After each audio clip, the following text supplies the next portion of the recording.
verset 22. Allons-y rapidement. Les Juifs prenant la parole lui dirent: quel miracle nous montres-tu pour agir de la sorte? Jésus leur répondit: détruisez ce temple et en 3 jours je le relèverai. Amen. Afin qu'on puisse comprendre, on va remonter même plus haut. Tu vas remonter jusqu'au verset 14. Remonter jusqu'au verset 14.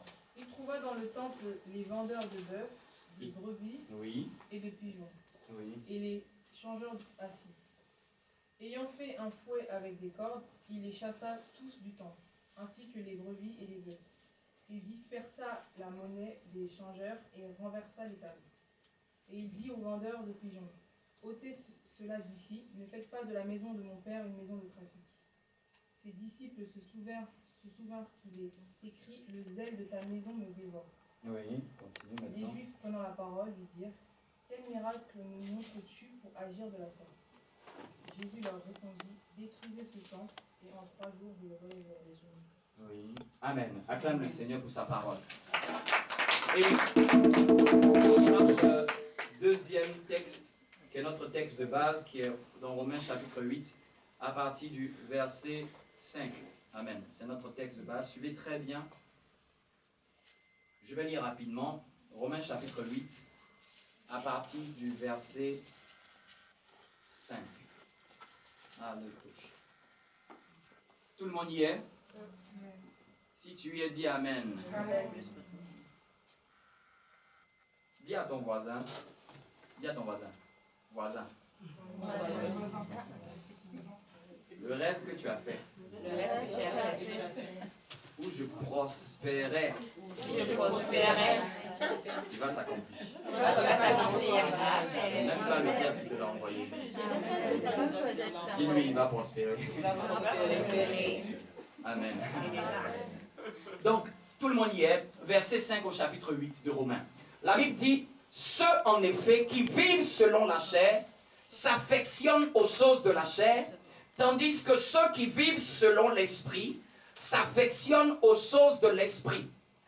Et l'affection de la chair, c'est la mort, tandis que l'affection de l'esprit, c'est la vie et la paix.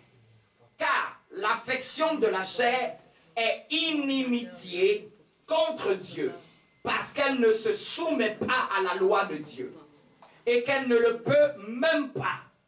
Or, ceux qui vivent selon la chair ne sauraient plaire à Dieu. Amen.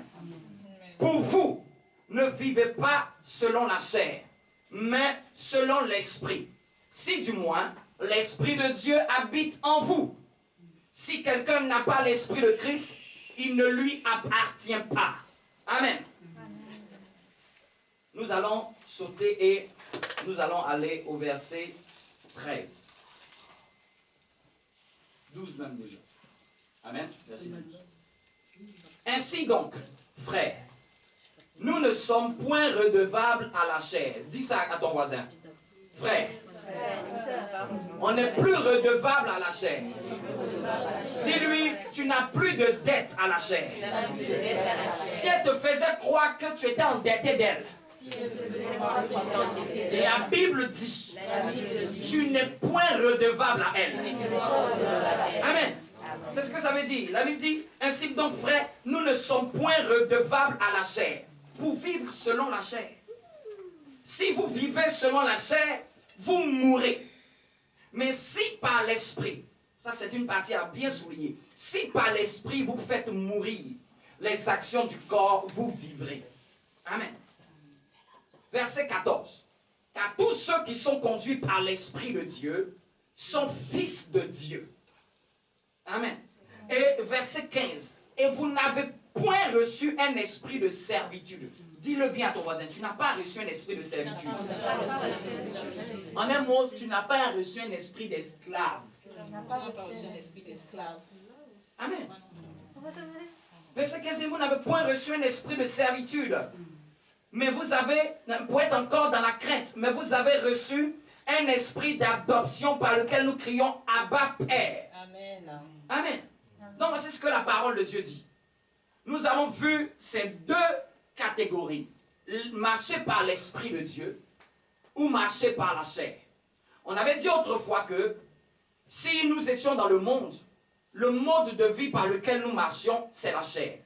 Mais lorsque nous venons en Christ, Dieu nous donne son esprit afin de contrecarrer cette marche. Dis avec moi, j'ai l'esprit de Dieu en moi. J'ai l'esprit de Dieu en moi. Parce que je crois en Jésus-Christ. Parce que je crois en Jésus-Christ. Donc, dès le moment que nous croyons en Jésus-Christ, notre esprit est devenu automatiquement celui de Dieu pour nous permettre de marcher comme Dieu le veut.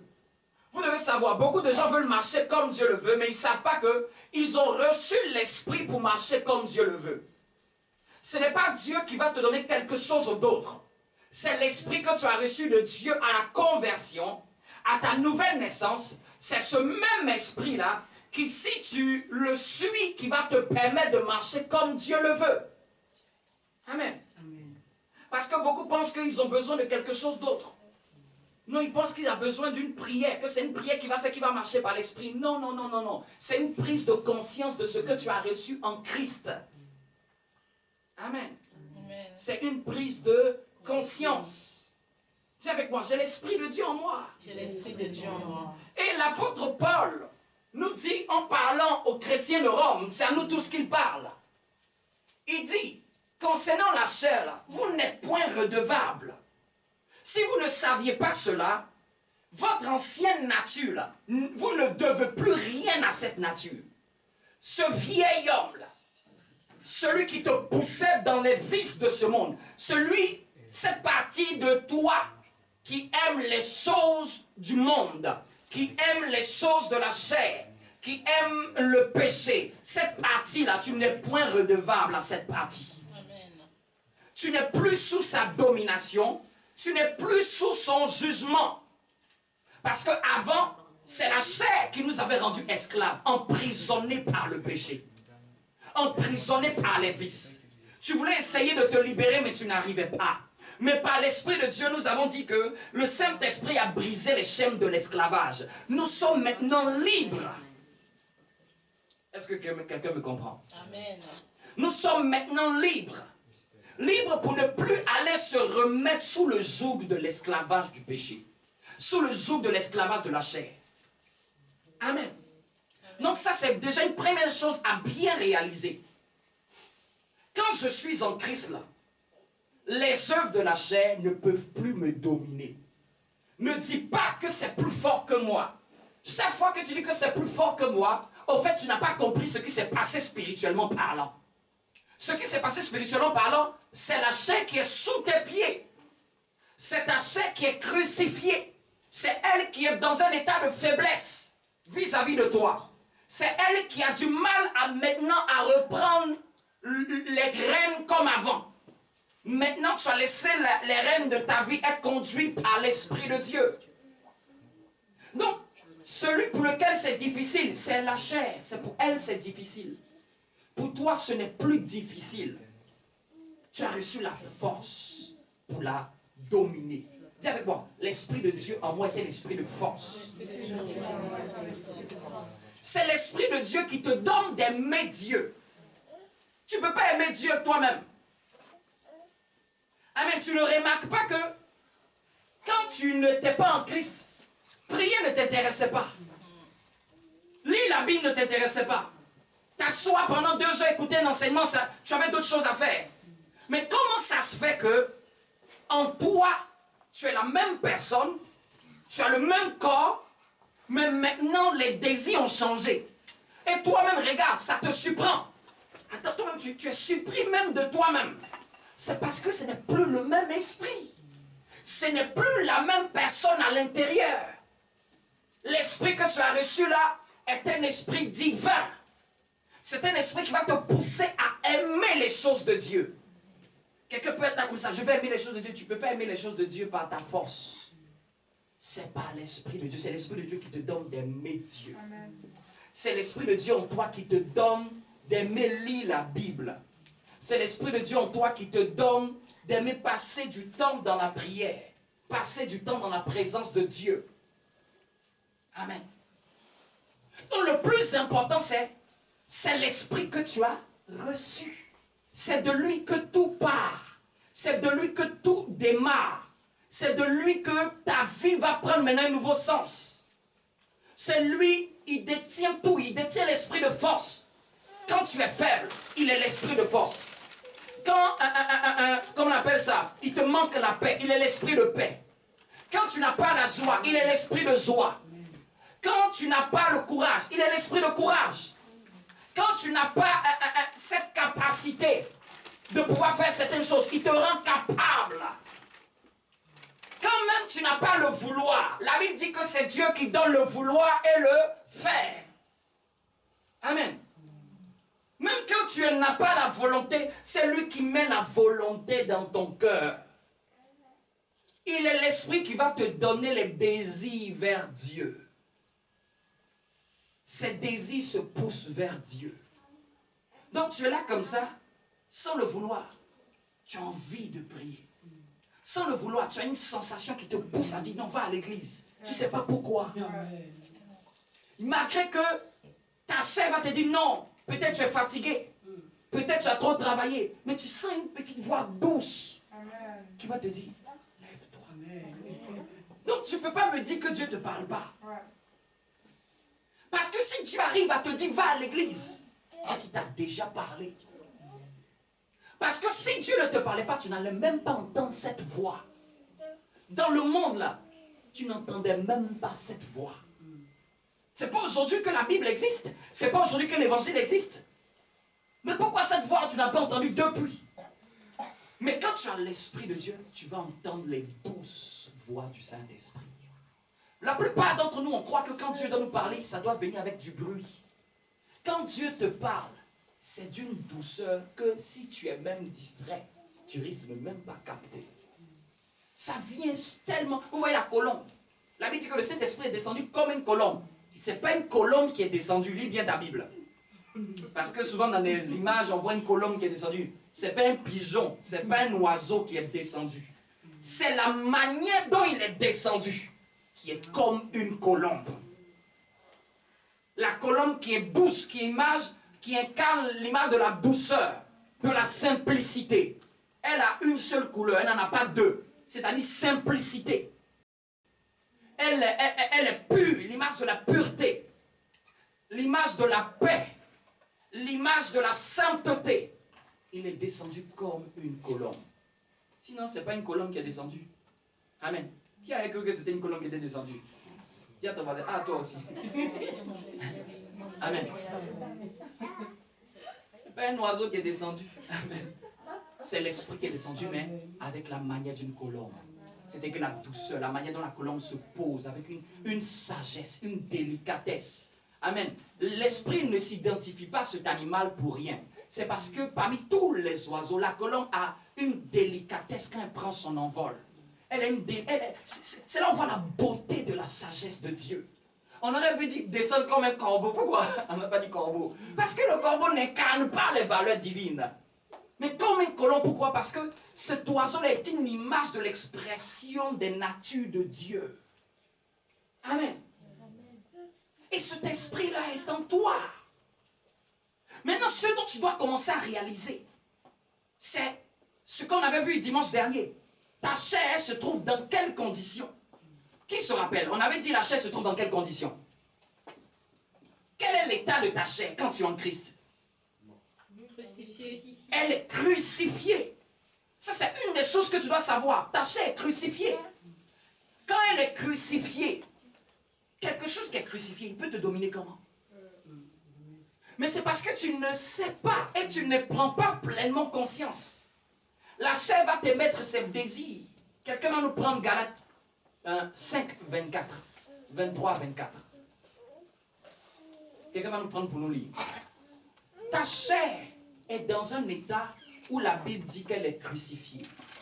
Quand on parle de ta chair, c'est-à-dire que les mauvais désirs, les mauvaises envies, les mauvaises pensées, tout ce qui est à la base de ces choses-là, qui viennent te faire la guerre, là, leur nature, leur source est crucifiée. Dis-moi un bon amen. Amen. Donc quand tu commences à réaliser cela, tu prends conscience que c'est moi qui suis en position de dominer. Galates 5, 24. Quelqu'un pour le lire? Amen. 5, 23, 24. 23, 24. Oui. La loi n'est pas contre ces choses. Oui. Ceux qui sont en Jésus-Christ. Écoute bien. Écoutez bien. Ceux qui sont en Jésus-Christ. Ici, on ne parle pas de ceux qui ne sont pas en Jésus-Christ.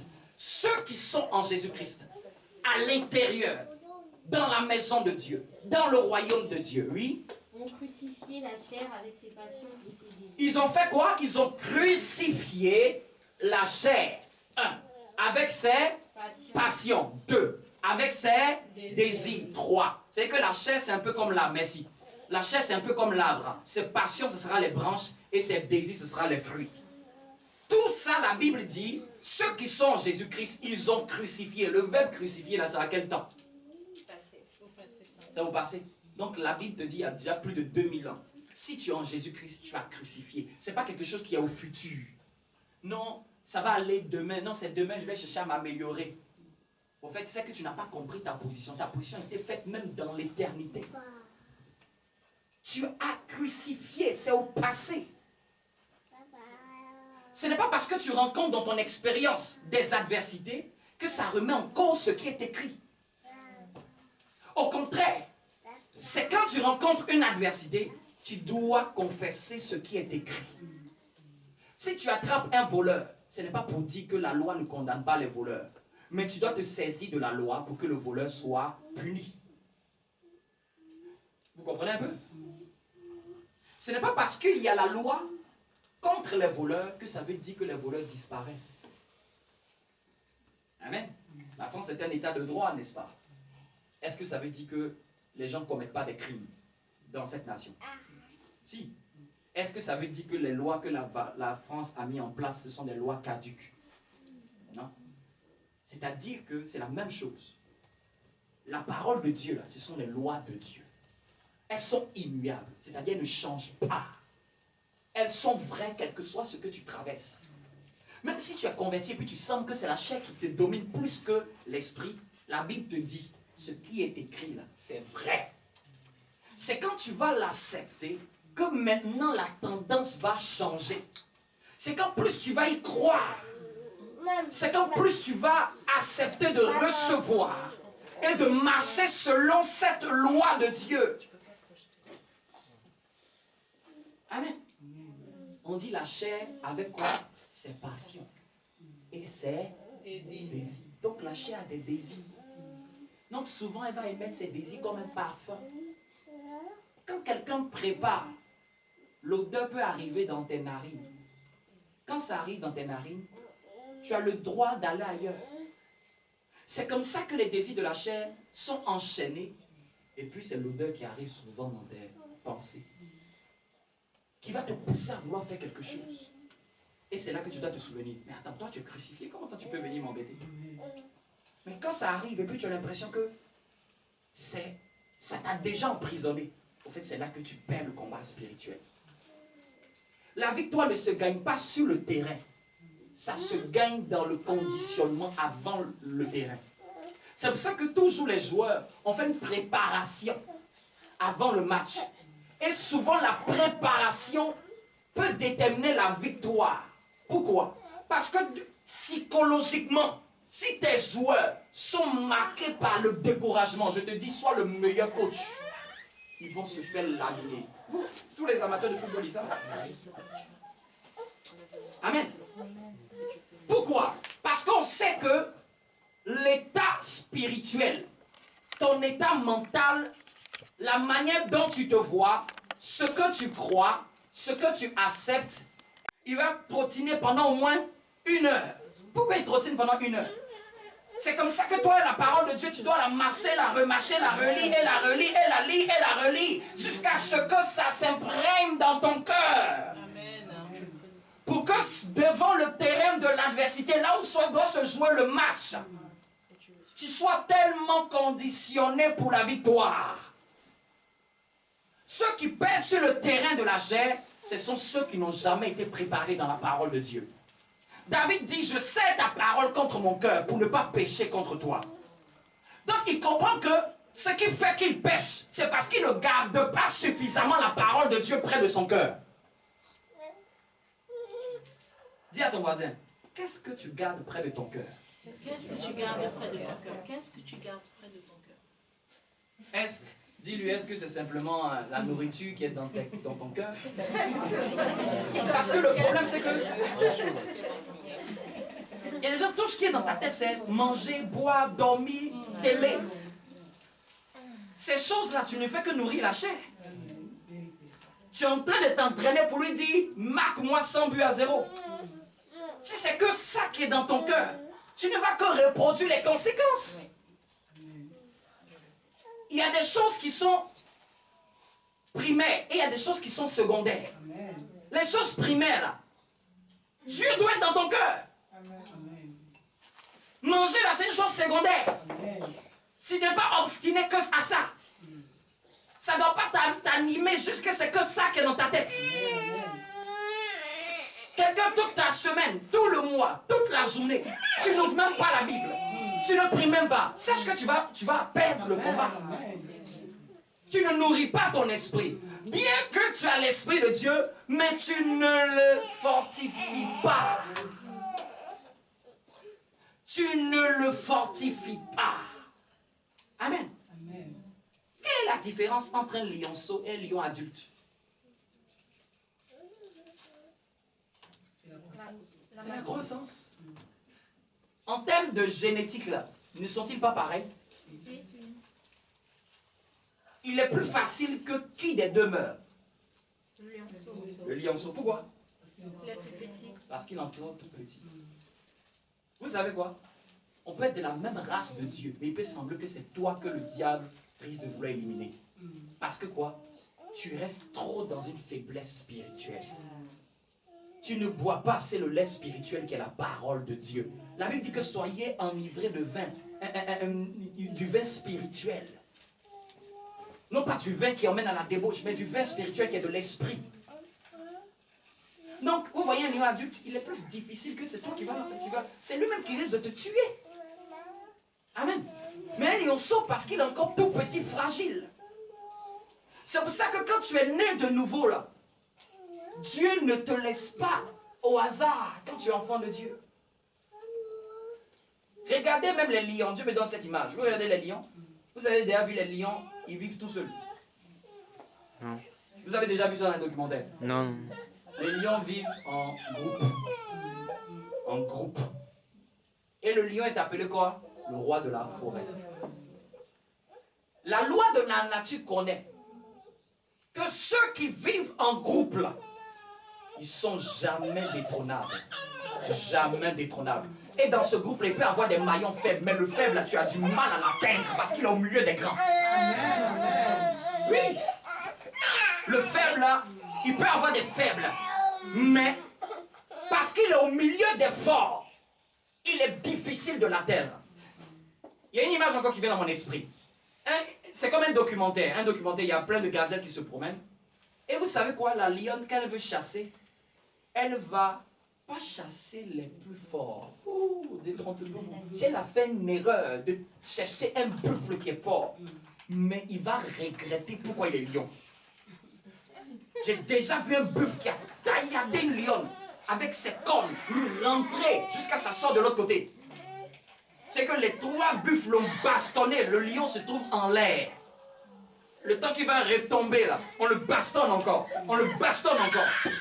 Donc qu'est-ce qu'ils vont chercher? Ils vont chercher la plus faible. Et qu'est-ce qu'ils vont faire?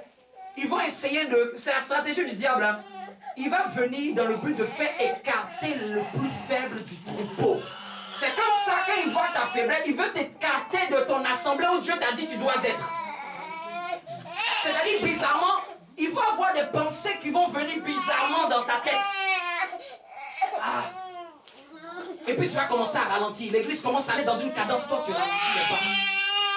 Tu penses que tu ralentis les pas par hasard. Tu ne ralentis pas les pas par hasard. Tes pensées commencent à venir t'intimider. L'esprit est en train d'aller dans une dynamique. On est en train de prier. Toi, cette période, tu es en train de dormir. Toi, cette période-là, tu es en train de regarder la télé. Toi, cette période, tu es en train de faire la grâce matinée. Au fait, tu es en train de t'écarter du troupeau. Et vous savez quoi? Ce n'est pas encore l'attaque. La première stratégie, c'est de t'écarter.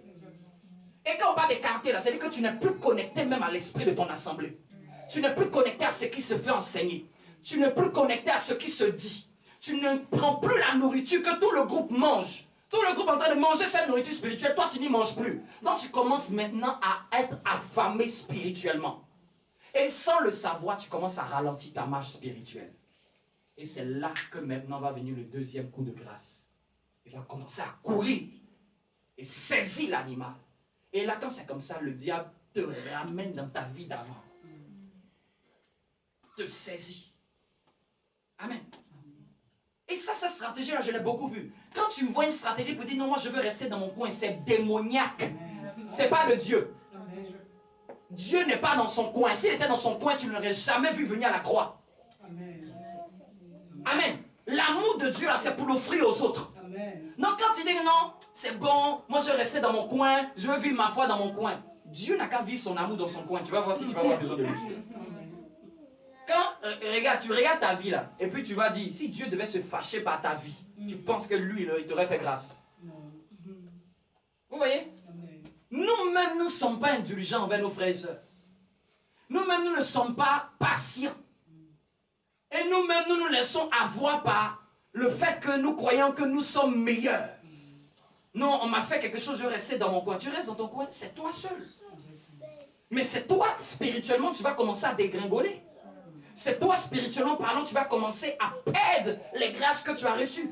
Regardez dans la Bible de A jusqu'à Z, tous ceux qui se sont éloignés de Dieu, qu'est-ce qui s'est passé?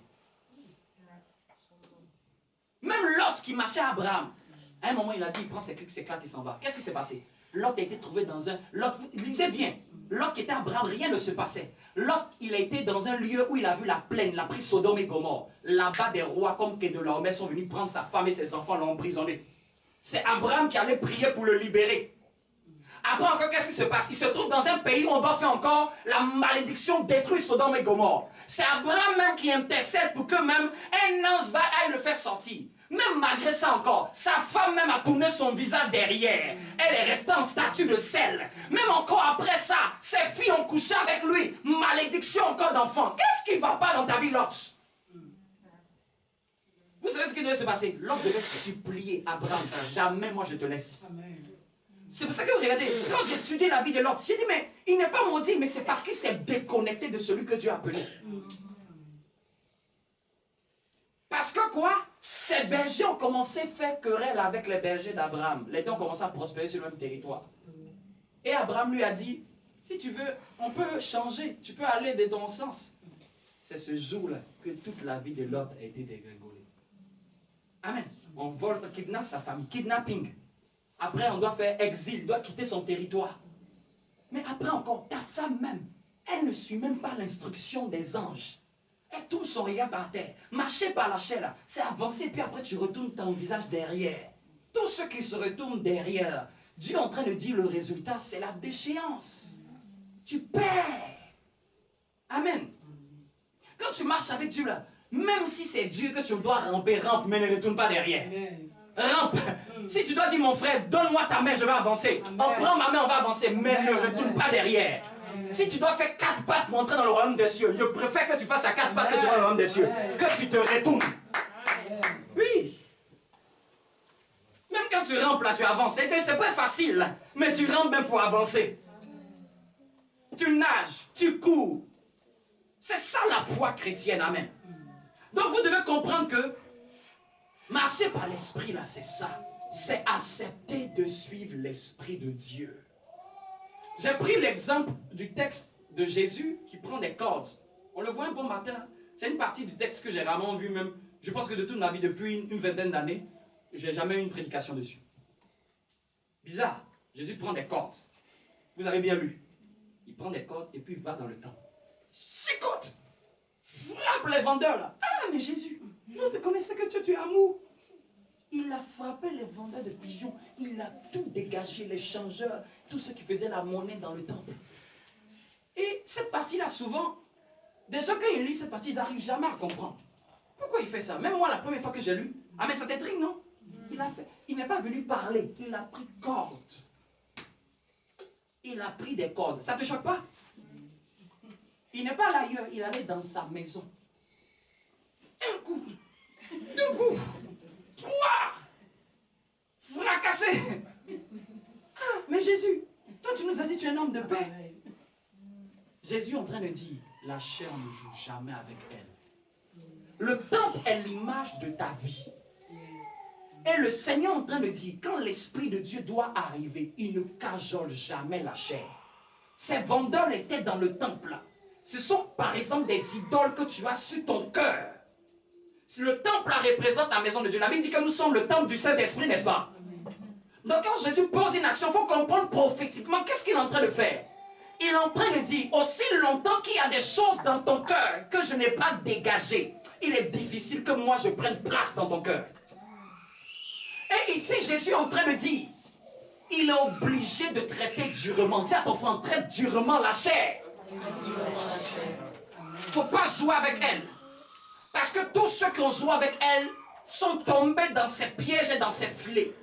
La chair, on ne joue pas avec elle. C'est pour ça qu'il a pris des fouets. Pour dire, il faut traiter durement la chair. Il ne faut même pas négocier avec elle. Il ne faut même pas avoir pitié d'elle. Il ne faut même pas te laisser avoir par ses ruses. Te laisser avoir par ses manigances, par sa séduction. Ces changeurs-là étaient où ça? Ils étaient dans le temple. C'est toi ton cœur que Dieu veut dégager de toute idole. C'est toi ton cœur que Dieu veut déblayer. C'est ton cœur que Dieu veut déraciner des œuvres de cette chair-là. Ils étaient assis longtemps dans le temple. Tu avais vécu comme ça depuis longtemps. Mais tu dois accepter que Dieu déracine des choses. Il n'y a pas de conversion sans que Dieu n'ait chassé certaines choses de ton cœur. Je ne crois pas à une conversion, tu veux garder la chair et tu veux que l'Esprit de Dieu soit là. C'est soit tu marches par la chair, c'est soit tu marches par l'Esprit. Il n'y a pas de milieu. Et si tu veux marcher par l'Esprit, tu dois accepter que Dieu dégage certaines choses auxquelles tu étais attaché fortement, émotionnellement, sentimentalement. Ça peut être l'orgueil, ça peut être des envies, ça peut être même ta propre personne. Souvent même c'est toi-même qui fais blocage au Saint-Esprit. Tu t'aimes tellement trop. Tu t'apprécies tellement trop. Tu as tellement mis tes valeurs, tellement mis tes principes. Je disais dimanche dernier, non, moi on ne me dit pas ceci, moi on ne me parle pas comme ça. Dieu va taper tout ça pour dégager. Et plus tu résistes, plus tu vas pleurer. Plus tu résistes, plus tu vas pleurer. Plus tu résistes, plus tu vas pleurer. Non, moi, je peux accepter certaines choses, mais pas ça. Dieu va chicoter ça. Non, moi, je peux donner ça, mais je ne peux pas donner ça. Dieu va tout enlever. Non, il y a une limite en Dieu. Quand même c'est pas... Dieu va tout enlever. Tu sais quoi? Jusqu'à ce que tu dis, Seigneur, je t'appartiens, fais de ma vie ce que tu veux. Quand tu n'as pas encore vécu l'expérience de Seigneur, ma vie t'appartient, fais-en ce que tu veux. Je n'ai pas dit une déclaration de la bouche. Hein. C'est que quand tu n'as pas expérimenté une telle déchéance, jusqu'à ce que tu es couché dans ta chambre et que tu dis, Seigneur, toute ma vie prend, je ne dis plus rien. Amen. Quand tu n'as pas eu certaine pression pour doter les œuvres de la chair, les idoles sur ton cœur, quand tu n'as pas eu telle pression là, tu peux être encore en train de t'amuser avec Dieu. Mais quand Dieu va commencer à prendre le fouet, c'est parce qu'il veut un changement. C'est parce qu'il veut une transformation. Le fouet, ça peut faire mal, mais c'est pour ta délivrance. Le fouet, ça peut faire mal, mais c'est pour ta libération. Le fouet, ça peut faire mal, mais c'est pour ta nouvelle naissance. C'est pour ta progression spirituelle. Donc Dieu ne va pas toucher souvent les parties que tu penses que ça ne restera là. C'est ce que tu penses que Dieu n'enlèvera pas, c'est ça qu'il veut enlever. Regarde ton frère, dis-lui, qu'est-ce que tu crois que Dieu ne veut pas enlever? Dis-lui, ce que tu t'attends même pas, c'est ça qu'il va enlever. Parce qu'il y a une chose qui se fait comprendre que les gens pensent que, et c'est ce que je vous ai dit, hein, marcher par la chair, là, ce n'est pas simplement être impudique. Hein. Si ça, c'est le premier niveau. C'est le premier niveau. C'est qu'à ce niveau, c'est le CP. Quand la chair, elle sait que tu es au CP, là, elle t'attrape avec ça. Mais quand elle voit que toi, tu as commencé à t'enseigner, tu as commencé à comprendre la parole de Dieu, elle dit, ok, on va passer à un autre volet. Un autre volet où je vais mettre des idoles dans ton cœur. Je vais te faire affectionner des choses. Je vais te faire aimer des choses plus que Dieu. Et souvent même, elle va vouloir gérer ta vie spirituelle. C'est elle qui va dire, non, moi je vais te pousser à faire la prière à ta place. elle va t'inspirer des choses qui ne sont pas conduites par Dieu. C'est pour ça qu'il y a des gens qui sont même dans le Seigneur, mais ils ne marchent pas par l'esprit. Ils prient par la chair, ils jeûnent par la chair. Ils font toutes choses, c'est-à-dire qu'ils font toutes choses de Dieu là, même encore par la chair. Est-ce que vous comprenez un peu? Il ne sait pas qu'il s'est fait encore avoir sur l'autre revers de la chair. Dis avec moi, l'autre revers de la chair. Vous savez, l'autre revers de la chair, c'est quoi? C'est de te pousser à faire des choses qui peuvent paraître bien, mais qui ne sont pas conduites par Dieu.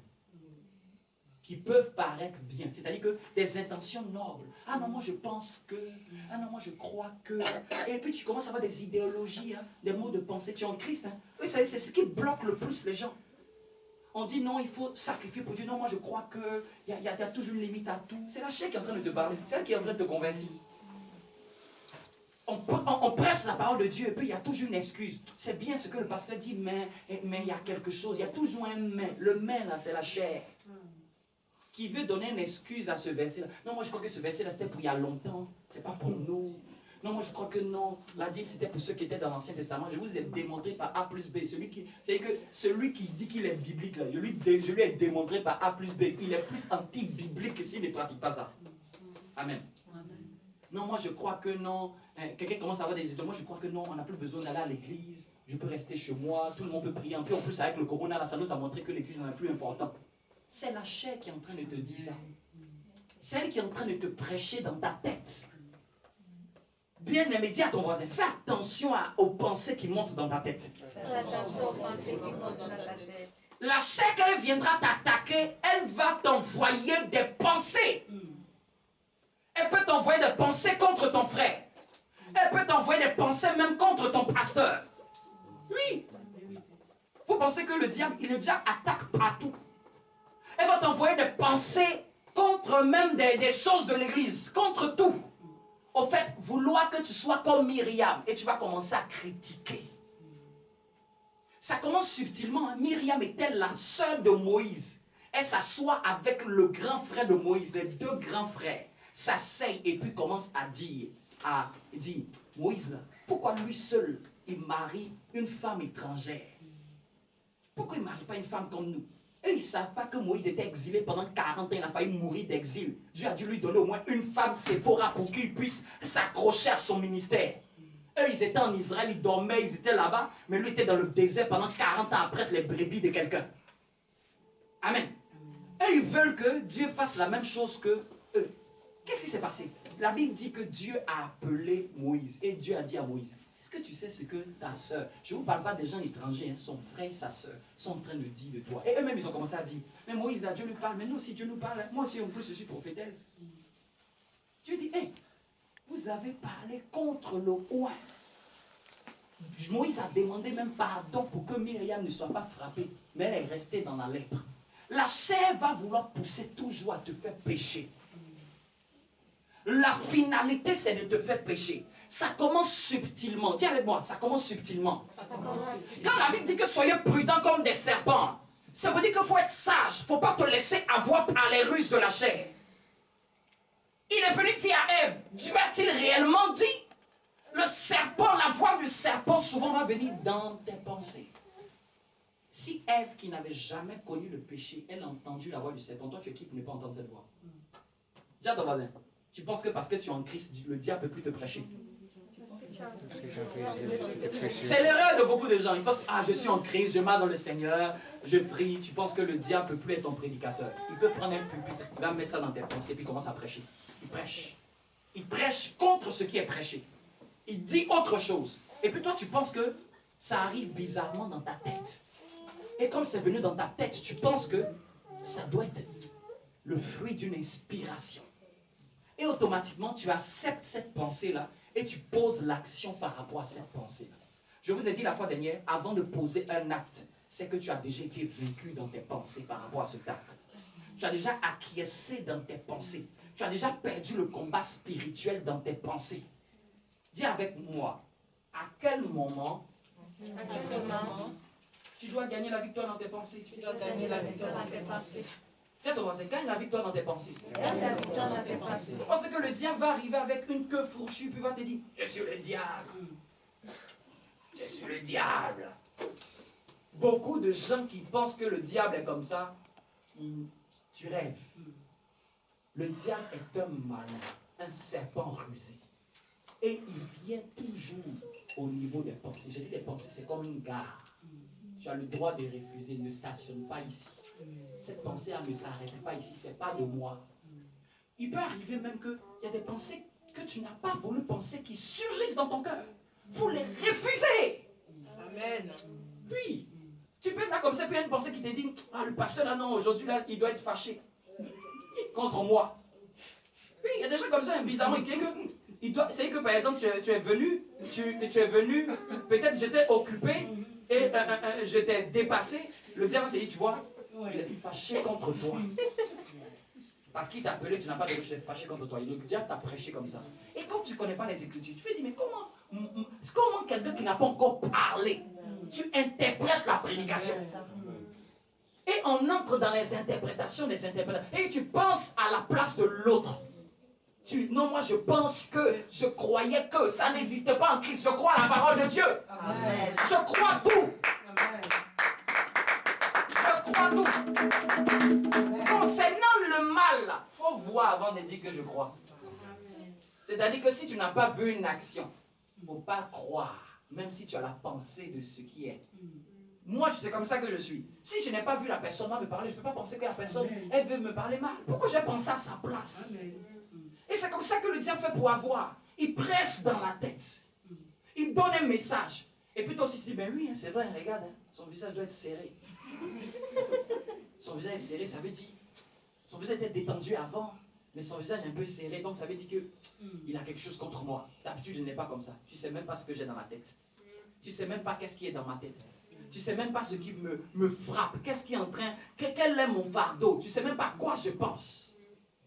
Donc, un enfant de Dieu ne peut pas se faire avoir si facilement.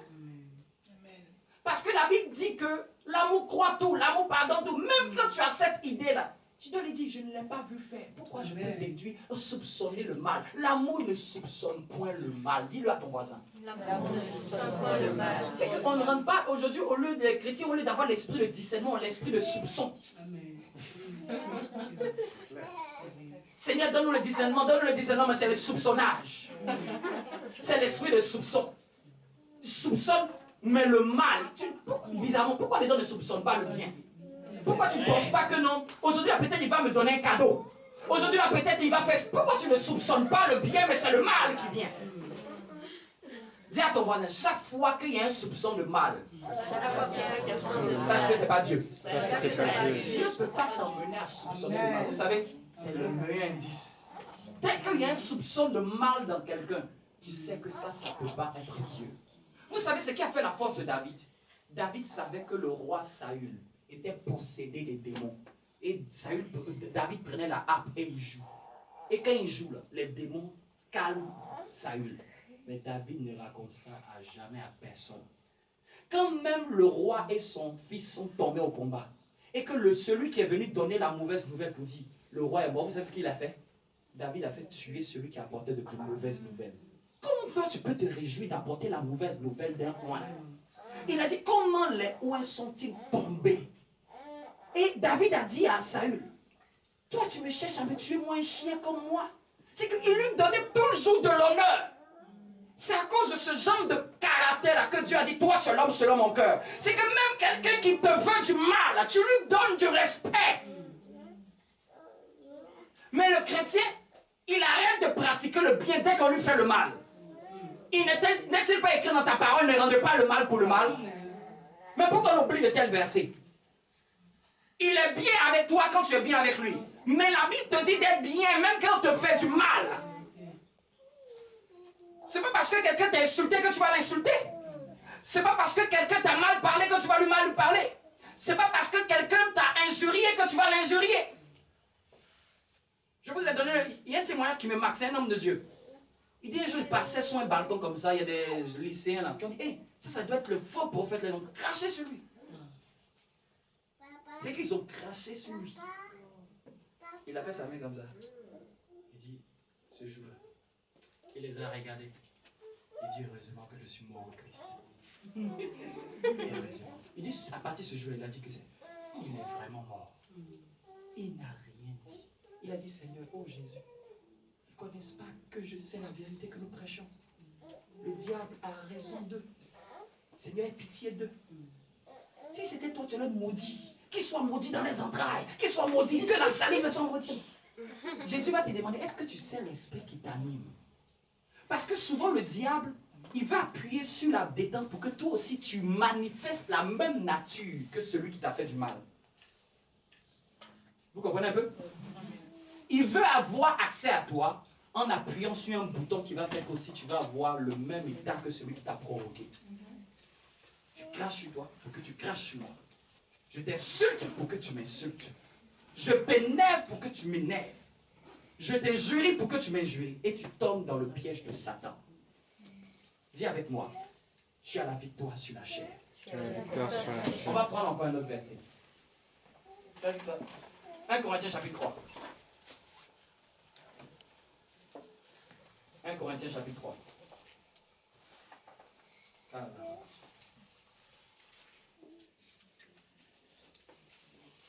Qui comprend bien ce message? Qui est en train de comprendre quelque chose? Marcher par l'esprit, ce n'est pas difficile. Marcher par l'esprit, c'est normal. Il faut juste savoir dans quel camp tu es et dans quel camp la chair se trouve. Verset 1er. Quelqu'un peut faire la lecture. 1 Corinthiens chapitre 3, verset 1er. La Bible déclare: Pour moi, frère, ce n'est pas comme à des hommes spirituels que j'ai pu vous parler, Pour moi, frère, ce n'est pas comme à des hommes spirituels que j'ai pu vous parler, mais comme à des hommes charnels. mais comme à des hommes charnels. Donc ici, on parle de deux hommes. Homme spirituel, homme charnel. Dis à ton voisin, j'espère que tu n'es pas charnel. J'espère je peux te parler comme un homme spirituel, une femme spirituelle. Parce que oui, il y a des choses, là, quand tu dis ça à quelqu'un qui est charnel, il commence à avoir des idées ailleurs. Je dis même un frère ne peut pas dire bonjour à une soeur, elle va se dire, mais ce bonjour, ça veut dire quoi? Amen. Quand tu es spirituel, tu n'interprètes pas négativement.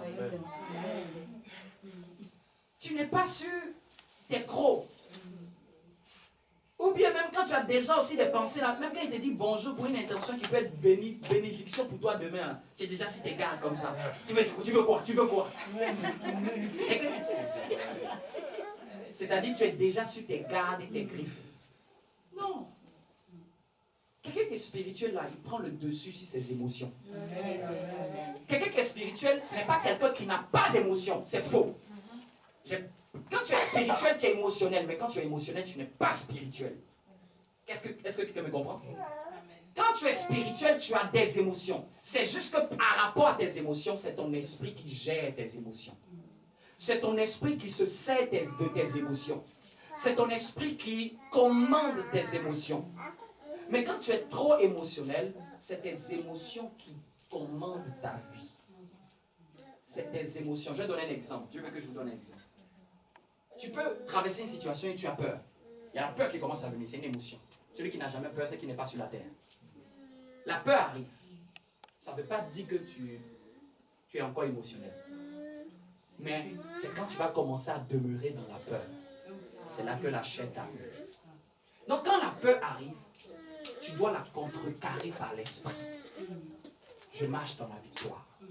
Jésus-Christ est avec moi. L'ange de l'Éternel campe pour tous ceux qui le craignent. C'est pour ça qu'il y a des versets, si tu ne connais pas, tu es foutu. Hein. Tu as déjà perdu le match à la première 15e minute. Tu as déjà déclaré forfait. On a déjà marqué 10 buts déjà. Parce que tu ne t'entraînes pas avec Dieu. Tu ne te frottes pas assez à Dieu. C'est Dieu qui est le président de club. Le pasteur, le coach. Tu ne viens même pas aux entraînements. Dis-moi, quelqu'un qui ne lit pas la Bible, qui n'écoute pas les enseignements, qui ne fait rien, tu veux qu'il manifeste quoi? Il va manifester que la chair. Tu vas manifester que le riz que tu manges. Tu vas manifester que ce que tu vois à la télé. Tu vas manifester que la série que tu regardes. Mais s'il y a quelque chose d'autre au-delà de ce qui se fait, s'il y a des moments où tu manges, il y a des moments où tu jeûnes.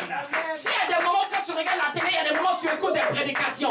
S'il y a des moments où, au lieu de dormir, tu te lèves pour prier, l'esprit sera capable de prendre le dessus. C'est une question d'équilibre. Être spirituel, ça ne veut pas dire que tu n'as pas de vie. Être être spirituel, ça veut dire tu sais donner à César ce qui est à César et à Dieu ce qui est à Dieu.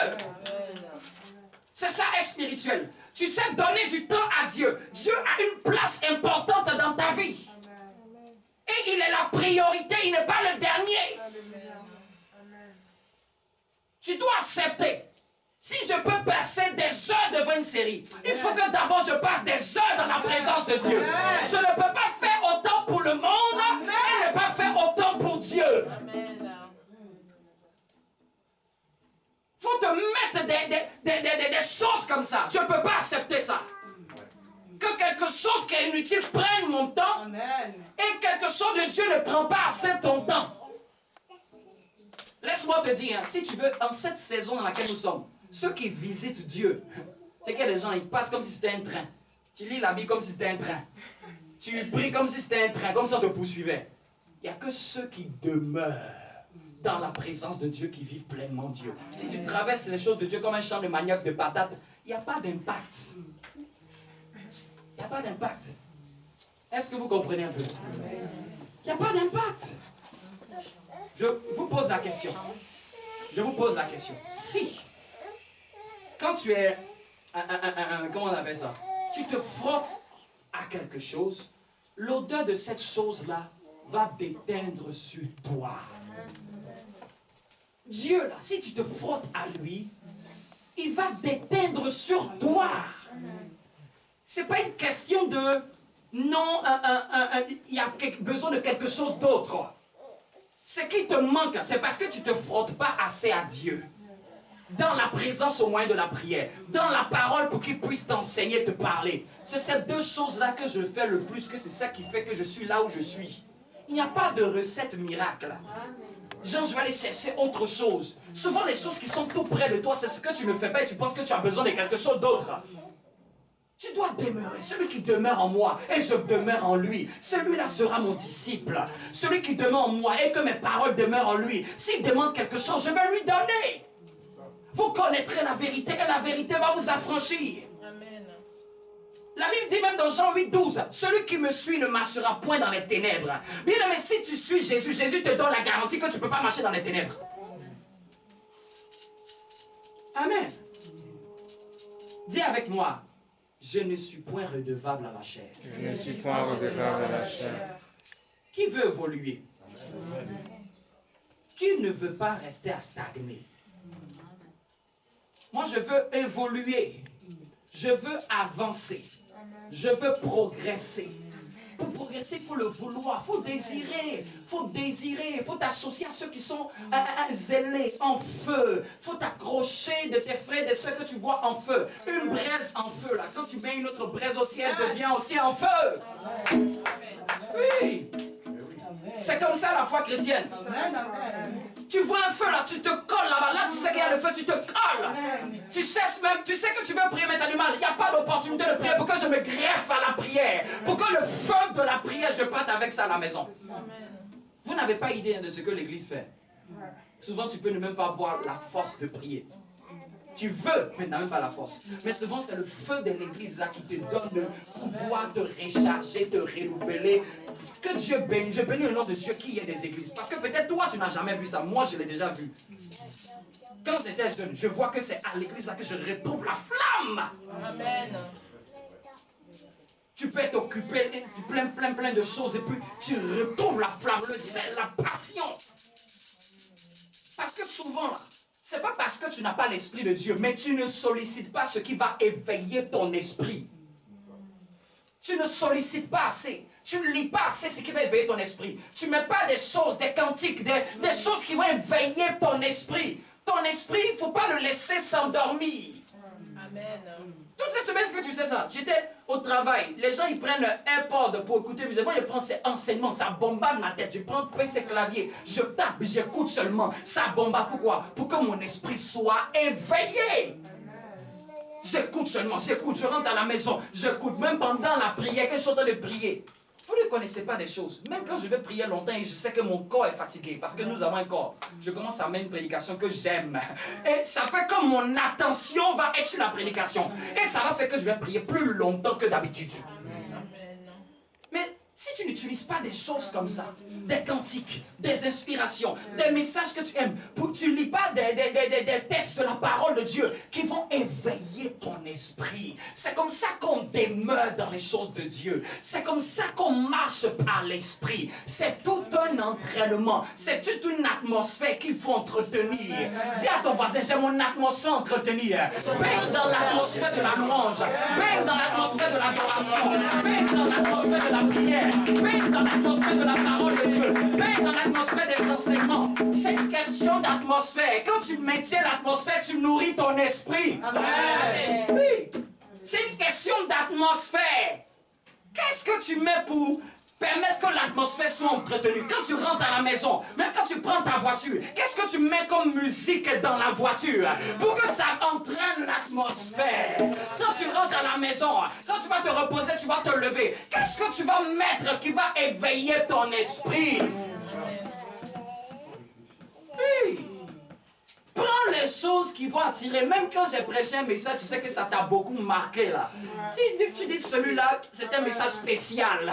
Lui, il éveille mon esprit. Lui, il stimule mon esprit. Il me donne de couler dans les vives eaux de la parole de Dieu.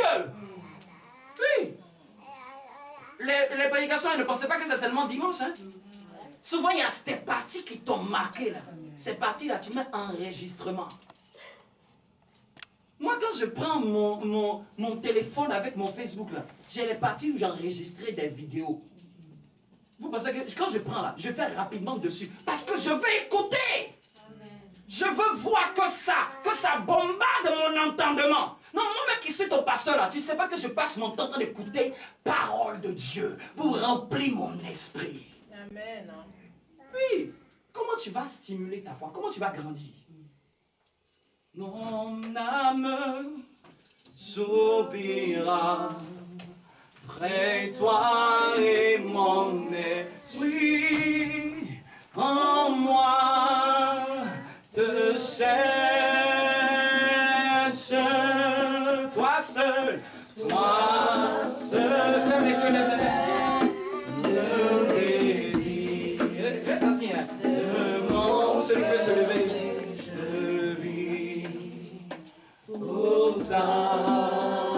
Adorer mon âme,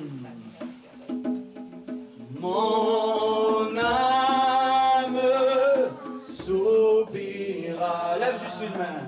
Près toi et mon esprit en moi te cherche,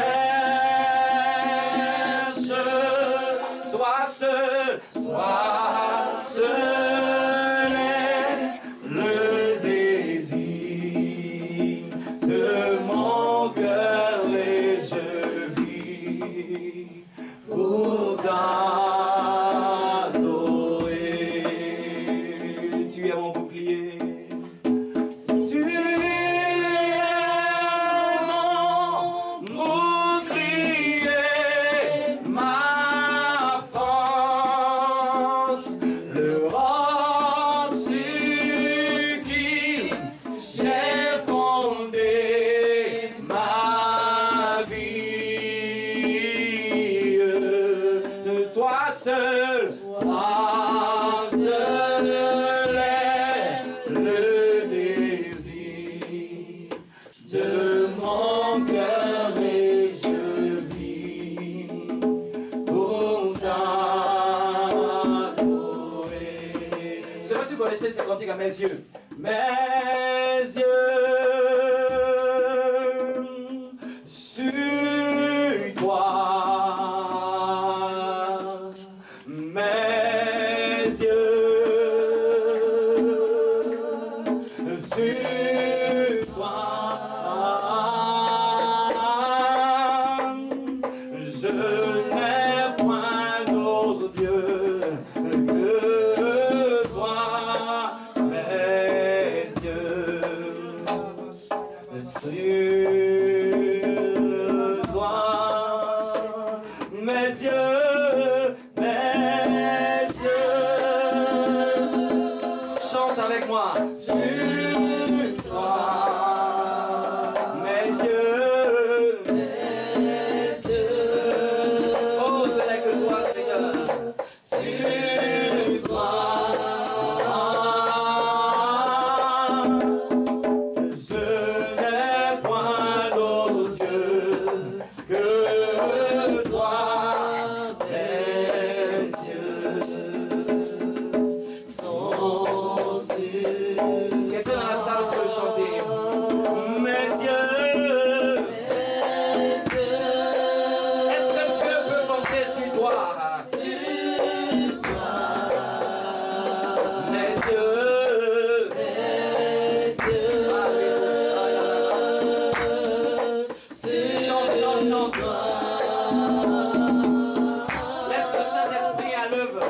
C'est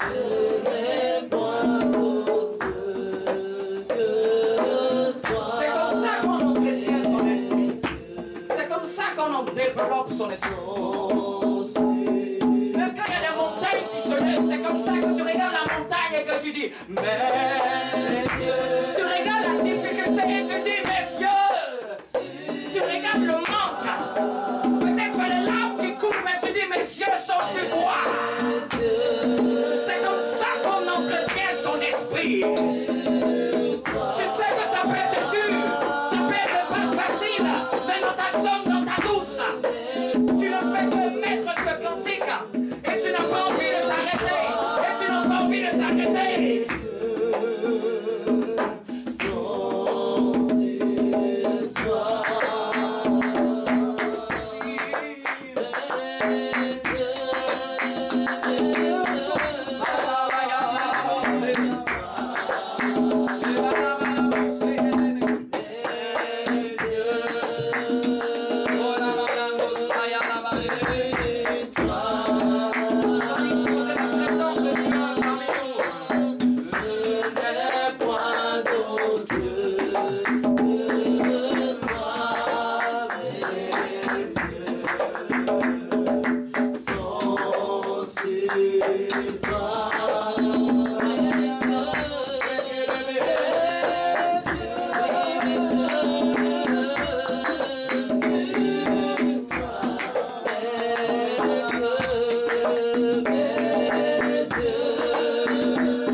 Nous étions à 1 Corinthiens chapitre 3, à partir du verset 1er. Amen.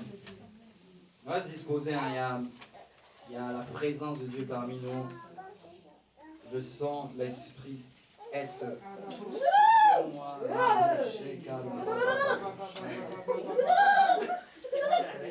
Sois disposé.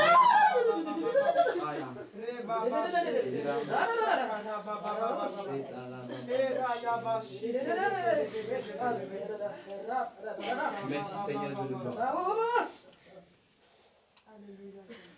Restons disposés pour qu'on puisse recevoir cette portion-là. Mais soyez aussi attentifs. Dieu peut vous visiter à n'importe quel moment. La Bible dit que pendant que Pierre était en train de prêcher à Corneille, la Bible dit que le Saint-Esprit descendu. C'est-à-dire que lors même de la prédication, Dieu a accrédité le message. Et le Saint-Esprit a visité Corneille et sa famille. Donc la Bible dit au verset 1er de Corinthiens, pour moi frère, ce n'est pas comme à des hommes spirituels que j'ai pu vous parler, mais comme à des hommes charnels, comme à des enfants en Christ. Donc la Bible qualifie, comment dirais-je, les hommes charnels comme des bébés dans la foi. Ceux qui peuvent être encore charnels, ou on peut dire, ils sont charnels, c'est peut-être parce qu'ils viennent de se convertir, parce qu'ils n'ont pas encore bien grandi dans la connaissance de Dieu. Amen. Donc, un chrétien qui est charnel, c'est un chrétien qui est encore trop immature dans sa foi. Ce n'est pas un chrétien qui est converti il n'y a pas longtemps, non. Tu peux être immature même après 10 ans de conversion. Tout est une question de révélation et de compréhension. Amen. Ça, tu peux noter, tout est une question de compréhension et de révélation. Qu'est-ce que tu as comme révélation de ton Dieu? Qu'est-ce que tu as comme compréhension de ton identité en tant qu'enfant de Dieu? C'est cette compréhension qui détermine comment tu marches. Amen. Il dit, verset 2, « Je vous ai donné du lait, non de la nourriture solide, car vous ne pouviez pas la supporter. Vous ne le pouvez même pas à présent, parce que vous êtes encore charnel. » Donc, quand quelqu'un est charnel, il est difficile qu'il comprenne certains enseignements. Il y a certains enseignements, tu ne peux pas lui enseigner parce que ce n'est pas fait pour son âge spirituel. Je ne peux pas te parler des anges parce que ce n'est pas encore fait pour ton âge spirituel. La Bible dit par Jésus, si les choses terrestres, vous ne le comprenez pas, comment pourrais-je vous parler des choses célestes? Amen. La nourriture spirituelle est adaptée en fonction de ta croissance spirituelle. Amen. Verset 3. Il dit en effet, il y a parmi vous de la jalousie. Dis à ton voisin, ça ne doit pas être ton partage. Il y a parmi vous des disputes. Il dit, n'êtes-vous pas charnel et ne marchez-vous pas selon l'homme? Donc, ici, question des chrétiens. Mais dans cette catégorie de chrétiens, c'est ceux qui habitaient à Corinthe. Il y a des gens qui marchaient selon la chair. Ils étaient chrétiens, mais ils se laissaient avoir par les ruses. La jalousie, ils se faisaient avoir par ça. Ils se faisaient avoir par les disputes, les querelles, les animosités. Et Paul dit, je veux vous enseigner des choses, mais vous êtes encore en train de vous disputer. Bien-aimé, dis à ton voisin, ces choses-là ne doivent plus habiter chez toi. Ces choses-là ne doivent plus habiter chez toi. Oui. Parce que quand quelqu'un veut laisser son moi personnel, dans la chair, là, il y a le moi personnel, ton moi. Quand tu aimes trop le moi, il est difficile que le Saint-Esprit agisse, même s'il est présent.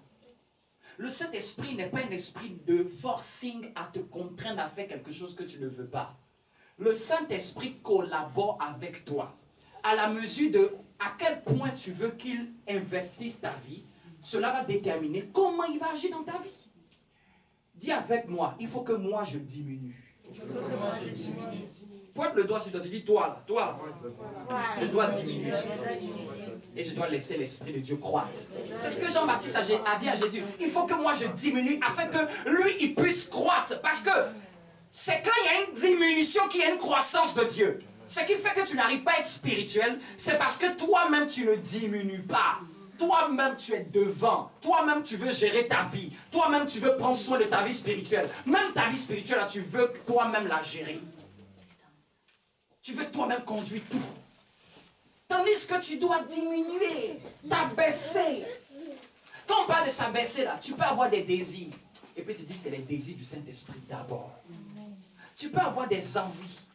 Tu sais que même cette envie n'est pas le plus important. Et puis tu dis l'envie d'abord du Saint-Esprit. Quand tu jeûnes là, qu'est-ce que tu es en train de faire? Tu es en train de dire qu'il faut que moi je diminue et que lui croisse. C'est pas pour dire que tu n'as pas faim. Mais qu'est-ce que tu es en train de faire comme exercice spirituel dans l'esprit? Tu es en train de dire, la chair ne sait de rien d'abord. C'est l'esprit qui domine. C'est pour ça que ce n'est pas tant lieu de est-ce que j'ai mangé avant 18 heures ou est-ce que j'ai mis de l'eau, je ne devais pas mettre de l'eau. C'est beaucoup plus un état d'esprit que c'est l'esprit qui doit avoir de l'ascendant sur ta chair. C'est une manière de pouvoir donner ton développement spirituel à se faire. Vous comprenez un peu? On jeûne pour développer notre sensibilité spirituelle. La chair, elle aime le confort humain. Donc quand tu fais ça, là, ça l'énerve. Et puis tu dis, j'ai faim. J'ai très faim. J'ai bien faim. Mais l'Esprit de Dieu, d'abord, cette faim ne va pas me tuer. Quand Dieu commence à voir comme ça, il dit, toi tu deviens spirituel. Parce que tu as des désirs, mais tu ne te laisses pas avoir par ces désirs.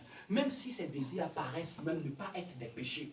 Parce que être spirituel, c'est bien au-delà de ne plus simplement pratiquer le péché. C'est ne plus se laisser avoir par les désirs humains au détriment de l'Esprit de Dieu. Est-ce que manger, c'est un péché? Mais qu'est-ce qui fait que quand tu dis que tu ne manges pas de telle heure à telle heure, c'est parce que tu veux devenir spirituel. Vous comprenez maintenant? Ce n'est pas une question de religieux. Non, il faut qu'on jeûne. C'est pour développer ta croissance spirituelle. C'est parce que tu veux mettre l'emphase sur ton esprit. C'est parce que tu veux dire, maintenant là, c'est l'esprit d'abord. Je veux donner un rang à l'esprit dans ma vie. Je veux donner une place à l'esprit dans ma vie. Je veux donner un rôle, un sens à l'esprit dans ma vie. Je veux donner une opportunité à l'esprit de trouver un terrain pour pouvoir agir dans mon cœur. Avant, je ne lui donnais pas d'espace. C'est maintenant, je lui ouvre la porte. Le jeûne est la porte qui te donne accès à ce que l'Esprit de Dieu puisse mieux t'utiliser, puisse mieux agir en toi, opérer en toi. Parce qu'à cette période-là, tu te prives.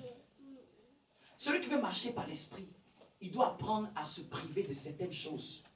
Pas parce que ces choses sont forcément mauvaises, mais parce que ce n'est pas utile pour le moment. Et Élisée a dit à son serviteur, on n'a pas besoin de cet argent-là maintenant. Pas parce qu'il n'avait pas besoin de l'argent de Naaman le Syrien. Mais il dit, crois-tu que c'est le temps pour nous d'amasser? C'est qu'il y a un temps pour tout. Il y a un temps pour se marier. Quand tu es encore célibataire, là, on profite de ce temps-là pour développer ta richesse avec Dieu. Parce qu'il y aura un temps où tu ne seras plus seul, vous serez une seule chair. Si ce temps-là, tu n'as pas développé ta relation avec Dieu, ça sera encore plus difficile. Tu n'arrives pas à t'occuper de Dieu qui est esprit, qui est amour, qui est douceur. C'est quelqu'un d'autre dont tu dois apprendre à vivre avec son caractère, son comportement, sa mentalité. C'est quelqu'un d'autre là que tu vas apprendre à mettre dans ta vie d'abord avant de gérer Dieu. Tu n'as pas pris à laisser Dieu travailler ton cœur. Comment tu peux vivre un mariage heureux? Amen. Comment tu peux dire à ton voisin, comment tu peux vivre un mariage heureux si tu n'as pas laissé Dieu travailler ton cœur? Et celui qui va t'énerver là, il sera en face de toi tous les jours. H24, 365 jours. Amen. C'est Dieu qui va te donner le cœur pour gérer une autre personne. Le cœur pour être une future mère. Le cœur pour un futur mari. Le cœur pour être une future femme. Quand Dieu t'a préparé au temps là, même quand quelqu'un n'a pas un caractère bizarre là, quand il vient à ton contact, c'est lui qui est transformé par toi. Moi je ne crois pas où on peut dire Dieu change l'eau en vin, et puis je ne crois pas que Dieu, quelqu'un va reprocher à son conjoint que c'est lui là, c'est toi. Toi ton caractère là, Dieu ne peut pas changer. Si c'est toi que Dieu a touché, pourquoi il ne change pas l'autre? Et puis tu vas prêcher que Dieu fait des miracles. S'il ne fait pas des miracles dans ton foyer, c'est dans le miracle qu'il va faire. Amen. Si toi qui es la lumière, la Bible dit que tu es la lumière du monde. Si lui, à ta présence, il n'arrive pas à être irradié par cette lumière, c'est qui d'autre qui va être impacté par toi? C'est à qui tu vas parler de l'évangile et puis il va accepter? Vous comprenez un peu? La lumière de Dieu, là, ça commence en toi d'abord. Et puis après, c'est ton vis-à-vis. Honneur et majesté au grand roi. Hosanna à l'agneau. Chante sa gloire, gloire. Honneur et majesté au grand roi.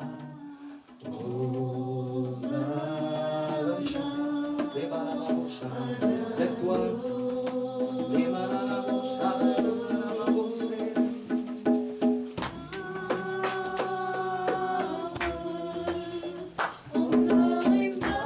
Majesté au grand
Laisse-le agir dans ton cœur.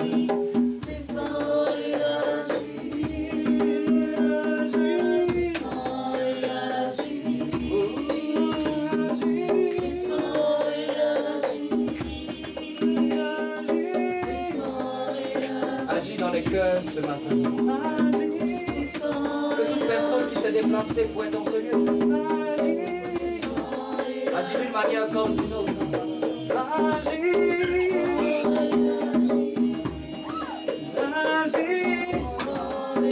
Vous allez voir pendant que nous sommes dans cette série, Dieu va vous transformer. Dieu